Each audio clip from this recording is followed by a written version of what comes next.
COVID-19 continues to devastate lives and livelihoods around the globe, hitting the most vulnerable the hardest. This is particularly true for millions of people on the move, such as refugees and internally displaced persons who are forced to flee their homes from violence or disaster, or migrants in precarious situations. Now they face three crises rolled into one.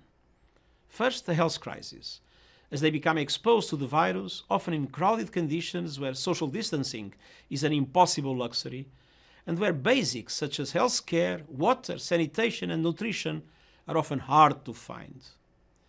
This impact will be even more devastating to the large number of people on the move who live in the least developed countries. 1/3 of the world's internally displaced population live in the 10 countries most at risk to COVID-19. Second, people on the move face a socio-economic crisis, especially those working in the informal economy without access to social protection. In addition, the loss of income from COVID-19 is likely to lead to a colossal $109 billion drop in remittances. That's the equivalent of nearly 3/4 of all official development assistance that is no longer being sent back home to the 800 million people who depend on it. Third, people on the move face a protection crisis. More than 150 countries have imposed border restrictions to contain the spread of the virus. At least 99 states make no exception for people seeking asylum from persecution. At the same time, fear of COVID-19 has led to skyrocketing xenophobia, racism, and stigmatization. And the already precarious situation of women and girls is ever more dire as they face higher risks of exposure to gender-based violence, abuse, and exploitation.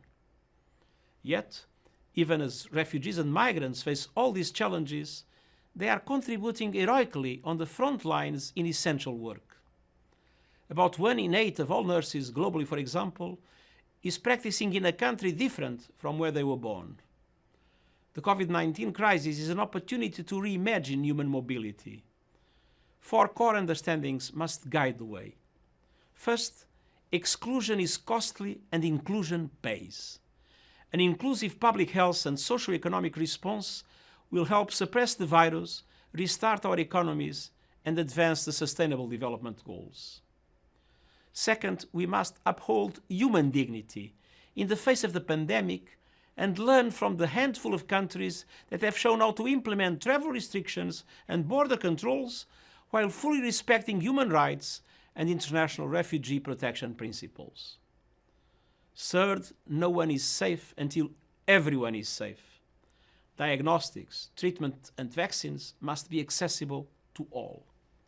Fourth and finally, people on the move are part of the solution.